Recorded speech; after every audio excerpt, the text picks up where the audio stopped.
Hai guys, selamat berjumpa kembali di channel novel populer viral yang keren ini.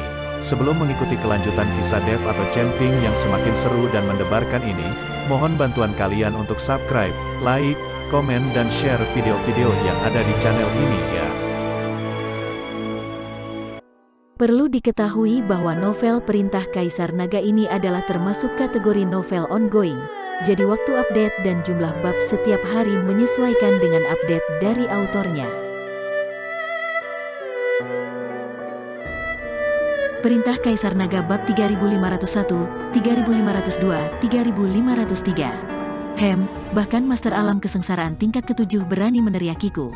Melihat Penatua hantu Gunung Iblis, Penatua Chu mendengus dingin. Kalau begitu cobalah, hantu Gunung Iblis tua berteriak dengan keras, dan gelombang suara yang dia keluarkan membentuk gelombang, seperti sungai yang bergelombang, mengalir deras menuju Penatua Chu tanpa terhentikan.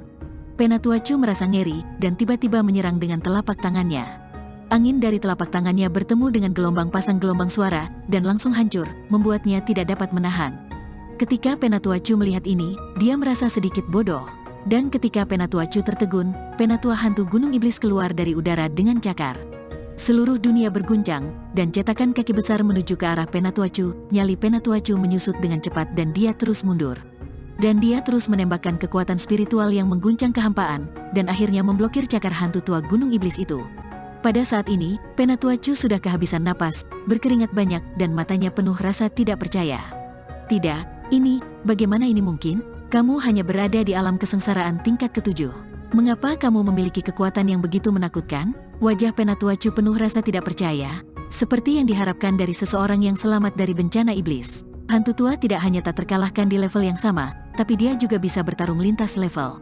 Luo Shouhai menyeret tubuhnya yang terluka dan berkata dengan rasa iri di matanya. Awan kesengsaraan iblis, apakah kamu selamat dari awan kesengsaraan iblis? Penatua Chu tercengang. Dia selalu mengira itu adalah awan bencana iblis yang telah diatasi oleh Dev. Sekarang kamu sudah tahu, tapi sayang itu sedikit terlambat. Hantu tua Gunung Iblis tersenyum dingin, lalu menghembuskan aura yang menakutkan lagi. Penatua Chu mengerutkan kening dan menggunakan seluruh kekuatannya untuk memblokirnya. Namun, aura ini langsung menghempaskan Penatua Chu, dan kemudian menghantam tanah puluhan meter. Penatua Chu merangkak keluar, matanya penuh ketakutan, dan darah menetes dari sudut mulutnya. Jika kamu tidak menghormati Tuan Chen, kamu hanya akan mati, teriak hantu tua Gunung Iblis itu. Saya adalah tetua dari aliansi penyegel iblis. Jika Anda, seorang kultivator iblis kecil, berani melawan aliansi penyegel iblis kami, pemimpin kami tidak akan pernah membiarkan Anda pergi. Kata Penatua Chu dengan gigi terkatup. Semua putra aliansi penyegel iblismu dibunuh oleh Tuan Chen.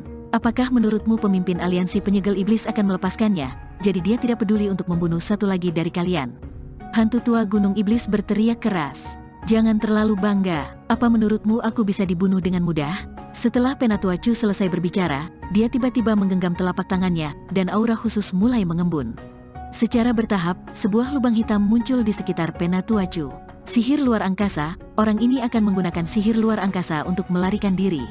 Ketika Dev melihat ini, dia segera berkata dengan keras. Setelah melihat ini, Penatua hantu Gunung Iblis hendak mengambil tindakan, tetapi Penatua Chu tersedot oleh kekuatan isap yang sangat besar di dalam lubang hitam, dan kemudian dengan cepat menghilang. Dia mau kabur. Hantu tua Gunung Iblis menghela nafas. Orang-orang yang tersisa dari aliansi penyegel iblis sangat ketakutan sehingga mereka berbalik dan lari ketika mereka melihat Penatua Chu melarikan diri. Tapi hantu tua Gunung Iblis tidak memberi mereka kesempatan, jadi dia langsung melompat. Pada saat ini, Bai Qian juga mengambil cambuk dan mulai mengerahkan kekuatan. Orang-orang dari aliansi penyegel iblis ini semuanya dicekik sampai mati dengan upaya gabungan dari mereka berdua. Tetua, Tuan, semua orang di aliansi penyegel iblis terbunuh, dan hanya Penatua Chu yang lolos. Luo Xi dan Jindong berlari menuju Luo Shouhai dengan penuh perhatian. Luo Shouhai baru saja ditampar keras oleh Penatua Chu, dia pasti terluka parah. Luo Shouhai batuk dan mengeluarkan beberapa teguk darah dan berkata sambil tersenyum tipis, saya baik-baik saja. Saya tidak akan mati, saya hanya mengalami patah di beberapa tulang rusuk. Saya akan baik-baik saja setelah beberapa saat berlatih. Melihat nyawa Luo Shouhai tidak dalam bahaya, Luo Xi dan Jindong merasa lega.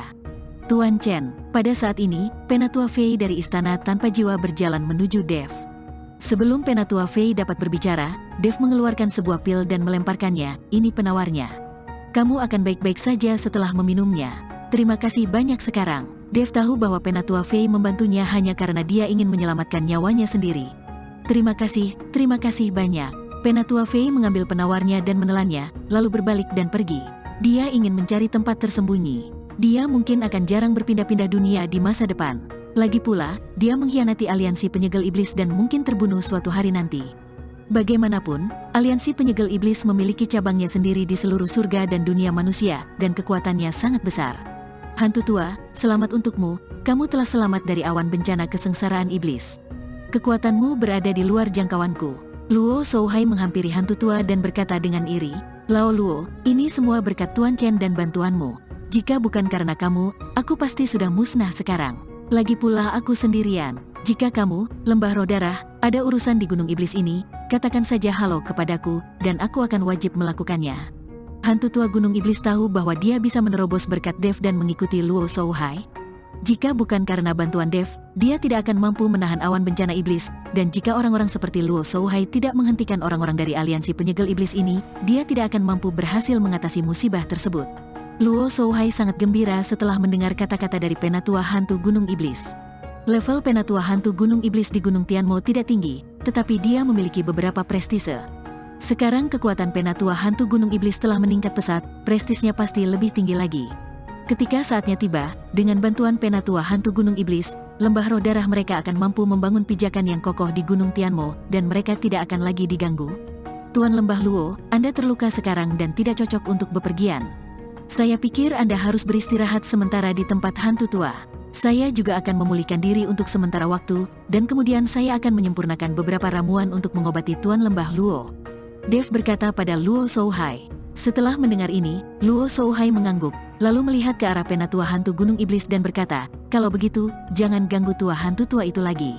Hahaha, apa yang kamu bicarakan, Lao Luo? Jangan ganggu aku sama sekali. Aku masih kesepian sendirian. Dengan kamu di sini, semuanya akan hidup dan ramai. Hantu tua Gunung Iblis tertawa. Semua orang beristirahat sementara di tempat hantu tua Gunung Iblis, dan Dev juga mengambil kesempatan ini untuk memulihkan kekuatan fisiknya secara perlahan. Saat memulihkan kekuatan fisiknya, Dev juga merasakan kekuatan sihir luar angkasa. Jika Penatua Chu tidak mengetahui sihir luar angkasa, dia tidak akan bisa melarikan diri sama sekali. Dev hanya merasa sedikit kewalahan, karena semakin banyak master yang dia lihat, semakin sulit perasaannya. Mantra luar angkasa, mantra waktu, dan teknik menakjubkan serta langkah-langkah pengendalian api yang baru saja dia dapatkan. Dev harus menyeberangi sungai dengan merasakan batunya. Jika ada seseorang yang memberi petunjuk saat ini, dia mungkin bisa memahaminya dengan cepat. Sayangnya, tidak ada orang di sekitar Dev yang memahami hal ini, jadi dia hanya bisa mengandalkan dirinya sendiri untuk memahaminya. Tepat ketika Dev sedang beristirahat dan memulihkan kekuatannya, medan perang para dewa dan iblis perlahan ditutup. Sejumlah besar kultivator diusir dari medan perang para dewa dan iblis. Qi Peijia awalnya ingin pergi lebih awal, tetapi karena bertemu Zekening dan Ning Kaichen, dia tinggal di medan perang para dewa dan iblis selama beberapa hari lagi. Tuan Qi, di mana muridku? Apakah dia benar-benar dibunuh oleh Dev? Melihat Qi Peijia keluar, Cheng Jinghui bergegas maju dan bertanya. Cheng Jinghui masih berpegang pada harapan, berharap Dev berbohong kepadanya dan muridnya tidak mati. Melihat Cheng Jinghui, Qi Peijia berpura-pura sedih dan berkata, Tuan Cheng, muridmu memang dibunuh oleh Dev itu. Dev memanfaatkan ketidakhadiranku untuk membunuh muridmu. Cheng Jinghui merasakan benturan di kepalanya, dan harapannya benar-benar pupus. Dev, aku akan memotongmu menjadi beberapa bagian. Cheng Jinghui meraung marah, berbalik dan pergi. Melihat ekspresi marah Cheng Jinghui, Qi Peijia mengangkat sudut mulutnya dan tersenyum. Di mana murid-murid kita? Di mana murid-murid kita? Orang-orang dari 5 sekte besar tidak melihat 5 pahlawan keluar, jadi mereka tiba-tiba panik dan berteriak keras. Melihat hal tersebut, orang lain pun ikut membantu mencarinya, dan memang mereka tidak melihat sosok 5 pria berprestasi itu. Kelima pahlawan itu sangat kuat, tidak mungkin mereka terbunuh di medan perang antara dewa dan iblis kan? Benar, bahkan dengan reputasi 5 orang luar biasa, tidak ada yang berani mengambil tindakan. Terlebih lagi, ada 5 sekte besar di belakang mereka. Medan perang para dewa dan iblis telah ditutup. Dia pasti telah terbunuh. Sekarang 5 sekte besar merasa malu. Semua orang membicarakannya, mendengar diskusi semua orang, Qi Peijia dan Zekening saling memandang, lalu Zekening pergi.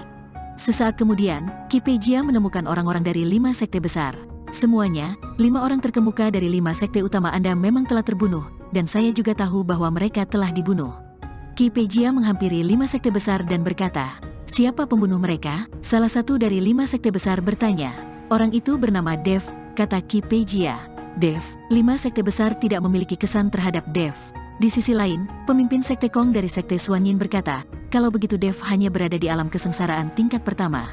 Bagaimana dia bisa membunuh 5 orang luar biasa? Ini jelas tidak mungkin baginya sendirian, tetapi dia memiliki pembantu. Di medan perang para dewa dan iblis, 5 dari 3 kaisar dan 4 raja suku binatang membantunya. Dengan bantuan orang-orang ini, tidak bisakah dia tetap bisa melakukannya, berurusan dengan 5 pahlawan? Ki Pei-jia berkata dengan tenang, mengapa kami tidak memiliki keluhan terhadap Dev itu, mengapa dia membunuh rakyat kami? Seseorang dari 5 sekte besar bertanya, tentu saja untuk memperebutkan harta karun. Di medan perang antara dewa dan iblis, kebencian macam apa yang harus kita perhatikan? Lagi pula, sudah kubilang ini padamu, percaya atau tidak. Setelah Ki Pei-jia selesai berbicara, dia berbalik dan pergi. Orang-orang dari 5 sekte besar saling memandang, bertanya-tanya apakah mereka harus mempercayai apa yang dikatakan Ki Pei-jia. Semuanya, kembalilah dulu dan tanyakan pada Luo Shouhai tentang masalah ini jika waktunya tiba. Dev mengikuti Luo Shouhai, tapi Dev memang ditemani oleh Putri Rubah, salah satu dari 3 kaisar dan 4 raja suku binatang. Sekte Master Kong berkata kepada orang-orang dari 5 sekte besar. Dia sangat takut orang-orang dari 5 sekte besar ini akan menimbulkan masalah di sekte Xuanyin. Sekte Xuanyinnya terutama bergerak dalam bisnis. Jika mereka berkelahi dan membunuh di sini, itu akan mempengaruhi bisnisnya. Setelah pemimpin sekte Kong mengatakan ini, saya mendapat kesan tentang Dev. Lalu kita akan pergi ke lembah roh darah untuk mencari tahu apa yang terjadi. Seorang lelaki tua dengan rambut perak acak-acakan dan wajah merah serta janggut panjang dari 5 sekte besar berkata, orang-orang dari 5 sekte besar meninggalkan sekte Xuanyin. Tepat setelah meninggalkan sekte Xuanyin, tidak diketahui apakah itu kebetulan atau Ki Pei-jia sedang menunggu orang-orang ini. Orang-orang dari 5 sekte besar bertemu Ki Pei-jia. Hanya saja orang-orang dari 5 sekte besar mengabaikannya bagaimanapun, Ki Pei-jia hanyalah seorang kultivator iblis dan seorang kultivator biasa. Meskipun dia telah mengalami petualangan tak terduga sekarang dan telah mencapai alam kesengsaraan tingkat 8, dia tidak berdaya dan beberapa sekte besar masih meremehkannya. Master Sekte Luo, Dev ada tepat di depan. Anda bisa bertanya langsung padanya.